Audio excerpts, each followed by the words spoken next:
തീരെ ഓട്ടമില്ല, പഴയ മാതിരിയല്ല.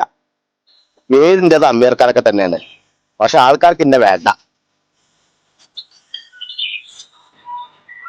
എന്നാ റൌഫാണല്ല വരുന്നത്, അവന്റെ ഓട്ടം കിട്ടോക്കാരോ.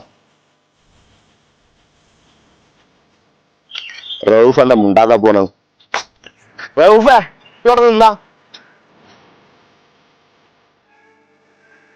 എല്ലാ റൌഫേ, ഇജ്ജ് എന്ന് പോകുമ്പോഴും ഈ അമീർ ഖാനോട് എന്തെങ്കിലുമൊക്കെ പറഞ്ഞിട്ട് പോവല്ലേ? എന്തെന്നെ മുഖത്തൊരു വാട്ടം? അമീർ ഖാനെ, ഞാൻ എന്നോട് മുണ്ടാതെ പോവല്ല. ബാങ്കുകാർ എന്റെ വീട് ജപ്തി ചെയ്ത് നാളെ ഇറങ്ങാനാ പറഞ്ഞത്. ഇന്ന് വിസ കൊടുത്ത് പൈസ ആദ്യം പോയി. അതിനോട് ഞാൻ സങ്കടം പറയും.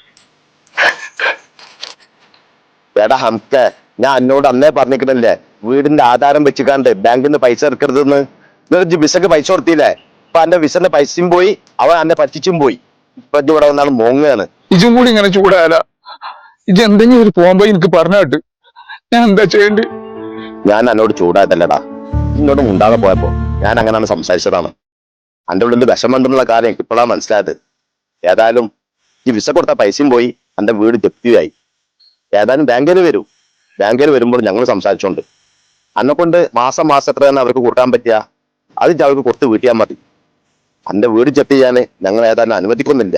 കാലത്ത് 5 സെന്റ് സ്ഥലമല്ലോ അവർ തരട്ടെ. അപ്പൊ ബാക്കി കാര്യങ്ങൾ ഞങ്ങൾ തീരുമാനിച്ചോണ്ട് പോരെ. ഇപ്പോൾ എനിക്ക് സമാധാനമായത്. അന്റെ മരുന്ന് സുഹൃത്തുക്കളാണ് എന്റെ തണല്. അന്നൊന്നും ഒരിക്കലും ഞാൻ മറക്കൂല. ഓൻ എന്തെങ്കിലും ഇന്നൊരു കൂട്ടുകാരനായിട്ട് അംഗീകരിച്ച് ഓന്റെ വീട് ഒരിക്കലും ഞാൻ ജപ്തി ചെയ്യാൻ അനുവദിക്കൂല.